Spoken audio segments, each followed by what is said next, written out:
we go, perfect. Although I'm super loud every way. Well, if you know me.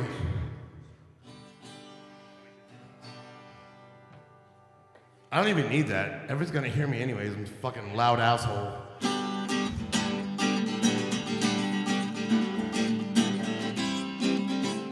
We good? Can you turn this down? This is super hot. I'm gonna be yelling here in like 2 seconds.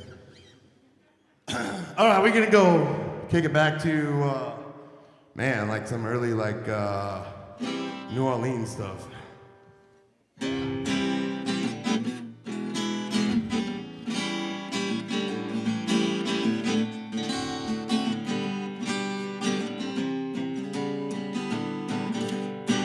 Don't call me late, see baby.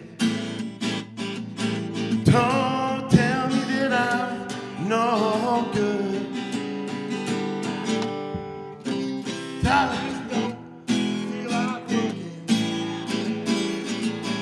Some days I don't do what I should. I'd rather stare at the clouds laying in the grass. I don't need worries to get the fuck off my ass. Oh, I'm keeping myself for a while now. Said I don't need company. I'm satisfied with lounging. Said I'm satisfied with no necessity. Sometimes I'd rather stare at the clouds in the grass. I don't need worries to get the fuck off my ass. Oh, I'm keeping myself for a while now. Said I don't need company.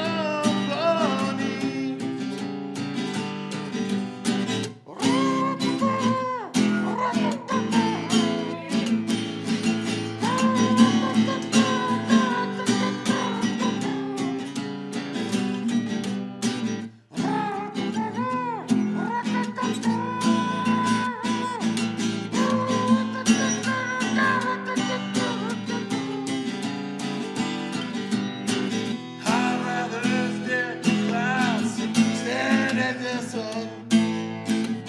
I don't need worries to get the fuck off me, son. Oh, I'm keeping myself for a while now. Said I don't need your company.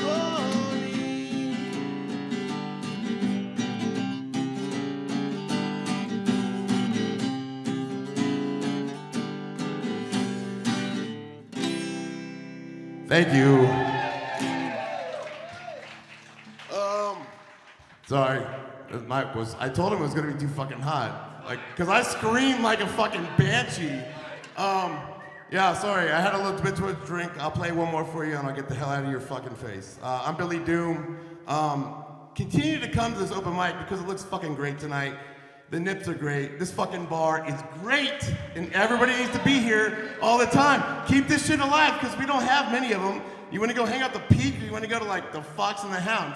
We're going to be at fucking Vultures, so keep coming around.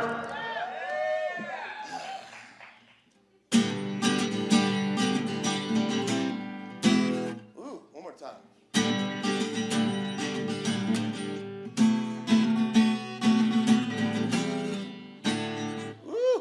Sorry, no, I might be too drunk.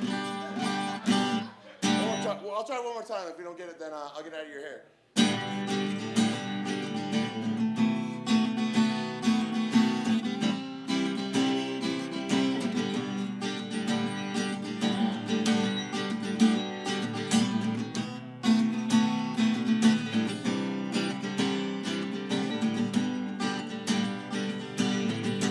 In between what I see, what I don't care to see.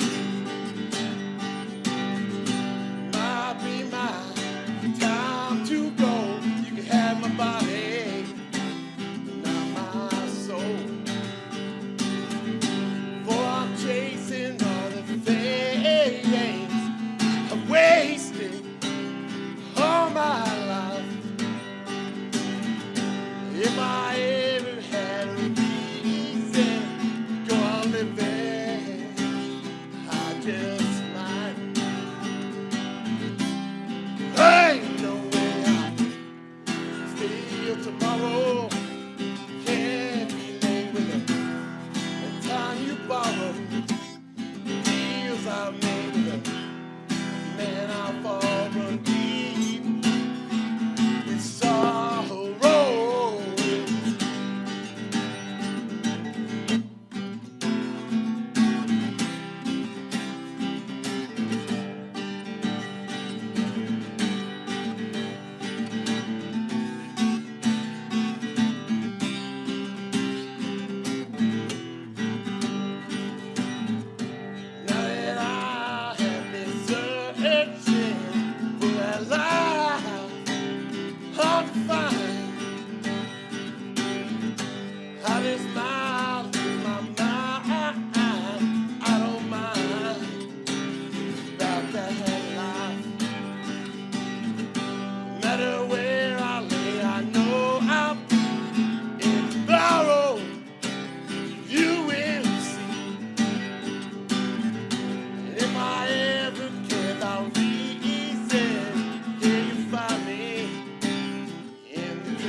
I'm done. Thank you, I'm Billy Doom. Have a nice night.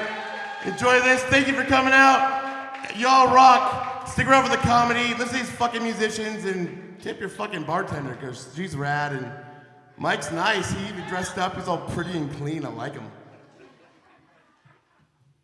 Thank you. Vultures, how are we doing tonight? Fuck yeah, thank you for sticking it out, all you musician people. There's a bunch of comedian people, and since all the comedian people watched your stuff, it'd be nice if you stayed and watched their stuff. It's just the right thing to do. We're going to get this thing started, man. This is our comedy and music open mic, and now that we're in the comedy portion of the show, the first set of the night, we always give it to people who are grinding, featuring at comedy clubs and stuff, and it's a 15-minute spot. So this is our more well-seasoned comics who are doing this. And tonight we have a really special guest, man. I used to work with him at Hot Topic like 10 years ago. He's a good friend of mine. He lives in New York City now. Everyone give it up for Caleb Clark.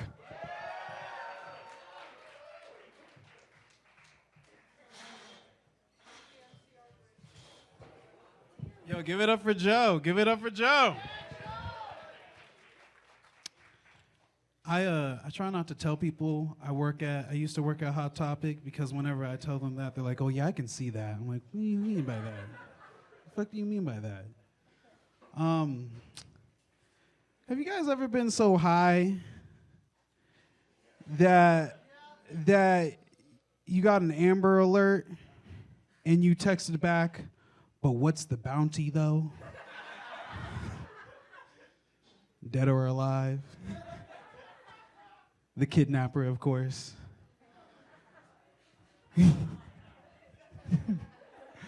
No, like I feel like if they started putting like actual bounties on kids, people would actually go find these kids.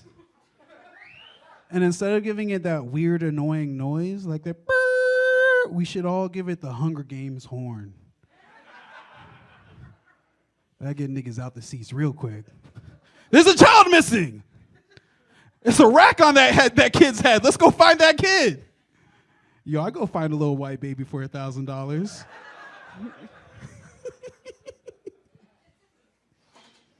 All right. Like, we all, like, I'm sure we all smoke weed here, but like in New York, people like really like make smoking weed a big personality thing, and it like gets annoying because they'll be like, oh, I'm so forgetful, I smoke so much weed, and that's crazy because I used to smoke a shit ton of weed, and I've never forgotten anybody who's owed me money. Not even like a penny. Like, nigga, you owe me gas money 2 weeks ago. What the fuck are you doing? Now you buying another gram from me? What are you doing?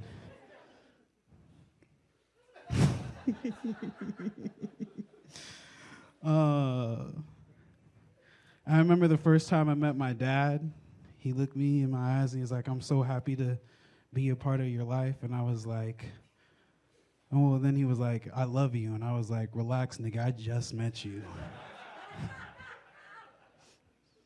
I'm joking. That didn't happen. I've known my dad for a while, since I was born.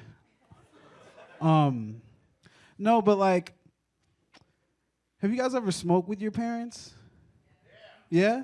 Like I remember the first time I smoked with my dad, he was like, "Hey, do you want to smoke?" And I was like, "Yeah, sure. You should put a shirt on.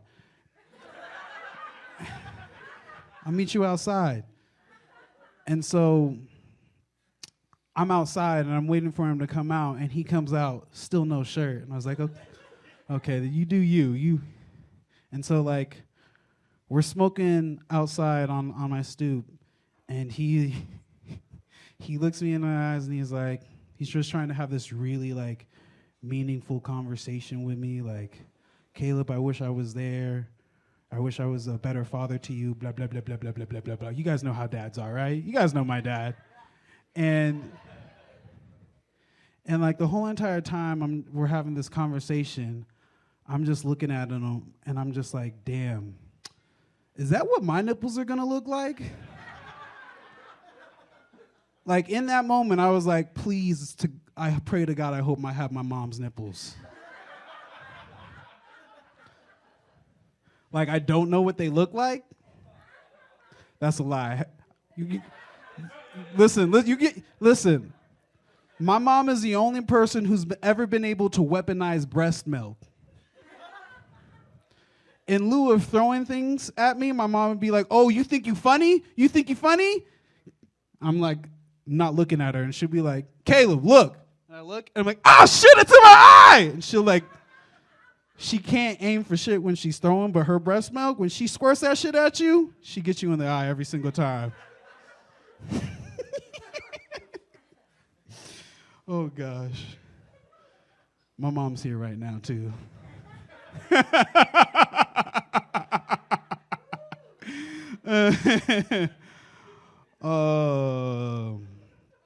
Let's see. My favorite part about being from Colorado is telling other black people that I'm from Colorado. Because, like, the moment you tell a black person that's not from, like, I don't know, the Mountain West, where you're from, they're like, "Wow, black people can live anywhere." Hell yeah, nigga, for real. I remember I was in Chicago one time, and I was like, I was asking this bus driver for directions, and he was like, "Where are you from?" I was like, "What do you mean, where am I from?" He's like, "Ain't no nigga like you got, oh my bad. Ain't no nigga like you from here." Sorry, I'm not good at talking to Ebonics. I'm from Colorado.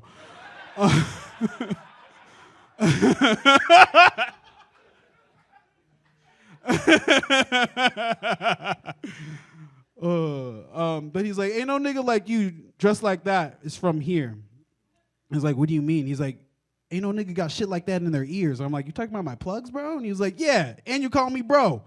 And I was like, "Oh, I'm from Colorado." And he was like, "They got black people out there?" I was like, "No, I'm here." And my mom got nervous, so she left too. They're actually looking for some if you're interested, Mr. Bus Driver. No, but it's fun. I like a lot of people ask me what it's like growing up in Colorado, and after living in New York, I like to call Colorado land of the happy whites or land of the cotton tops. And I'm just referring to all the old people here.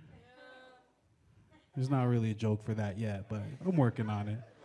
What I really like telling people is, I don't know, you guys might not have like grew up where I grew up, but like to me, Colorado is where gangbangers go to retire. Like all the niggas from California pull up, they trade their Nike slides for Crocs. You can still tell their gang association by the little tchotchkes that they have in their Crocs. They have a little blue bandana. "Hey, cuz, let me get an avocado."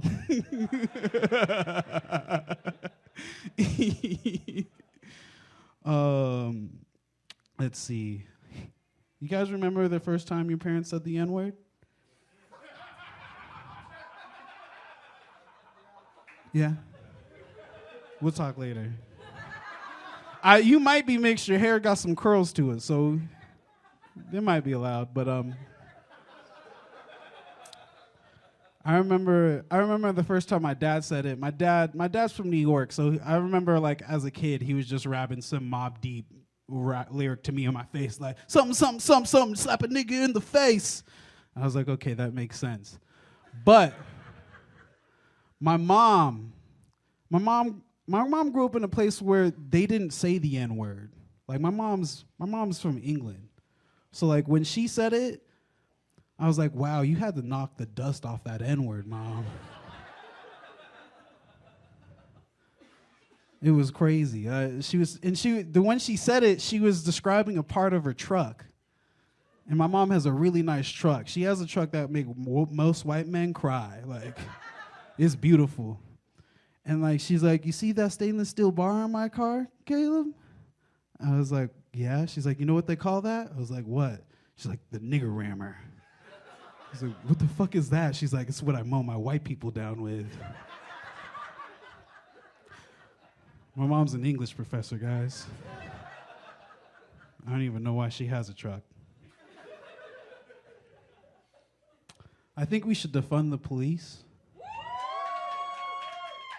But like only to the point where they don't have unlimited data. Because I'm just tired of seeing them on their phone all the time. Like, who are you, are you sending Blue Lives Matter dick pics to somebody? Who are you talking to? Like, I get so annoyed all the time. Like, me and Joe worked in retail. If we had our phone out at all, we would be sent home. Bro, you have a gun. Do your job. I don't know. Sometimes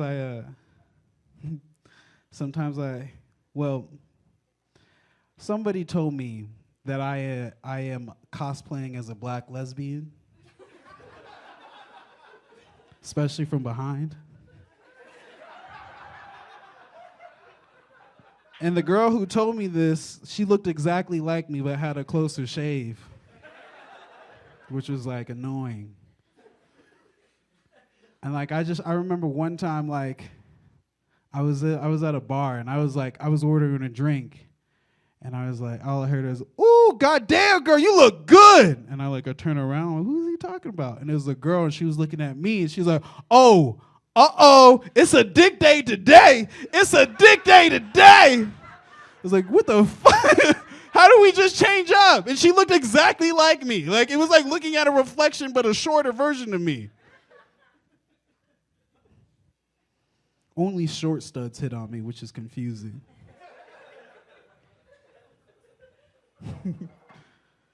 I had a homie. I got gay friends and everything, but I had one homie, the way he came out to me, I was like, bro, you should have just stayed in the fucking closet. So we were all hanging out, right? And we were all hanging out, just being dudes. Dudes being dudes. And we all say our goodbyes, and I'm at home, and I get a text message. Bloop! It's a dick pic from my homeboy. And I was like, whoops, my bad, King. We all slip sometimes. It's all good, bro. And he's like, nah. What do you mean, nah? You have to follow it up by that. He's like, aren't you on the down low like me? I'm like, no! And it'd take more for me to do something. Yeah, what do you mean? I'm not that easy, bro. What the fuck you mean? I used to wonder how women could date men who were balding. And then I went on a date. Well, first off,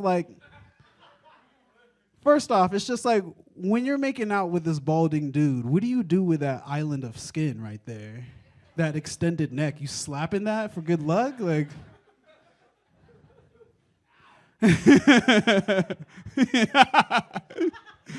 But like, I was like, how does that even happen? Why would you do that? And then I went on a date with a girl who took her tooth out in the middle of the date. And then I was like, I get it now. I'm like, come over here, you snaggletooth cutie. Give me a little kiss. Mwah. This is a real story. You guys remember when you found out Santa wasn't real? Yeah, bro, I'm sorry to tell you. I'm going to tell you my story about how I found out Santa wasn't real. It's also when I found out Santa was white. I remember it was Christmas, and like I had a Hot Wheel tower, like with the car, you put the car at the top and it would go all the way down, and it was already set up. And I was like playing with it, and my mom was standing over me in the bathrobe, and I was like, "Mom, look what Santa got me." And my mom was just like, "Santa? You think Santa got this for you?" And then she got eye level to me, and she's like, "Ain't no white man ever buying you shit."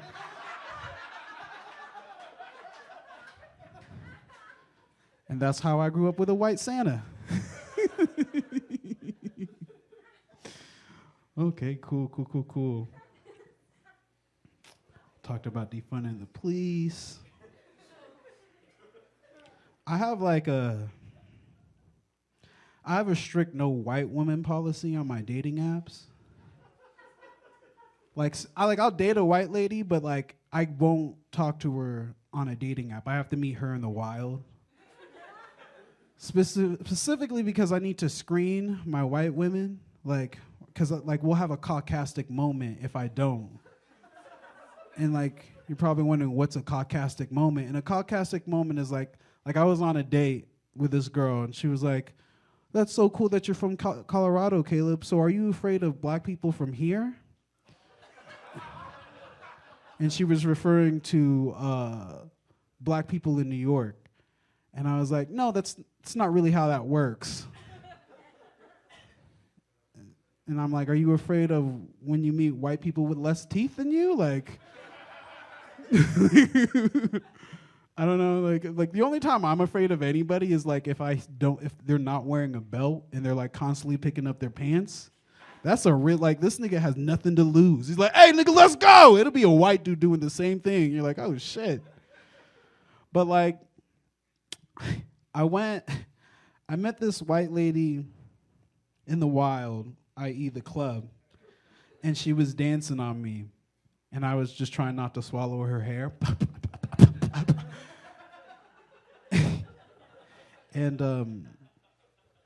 And she was putting her hand all the way up my thigh, and she just kept on going until she felt something hard. And then she leaned in and grabbed the back of my neck, and she's like, "Oh my God, is that your gun?" I was like, "Did you just grind and frisk me? What the fuck are you doing?" All right. This was Hip Hop. My name is Caleb Clark. Thank you.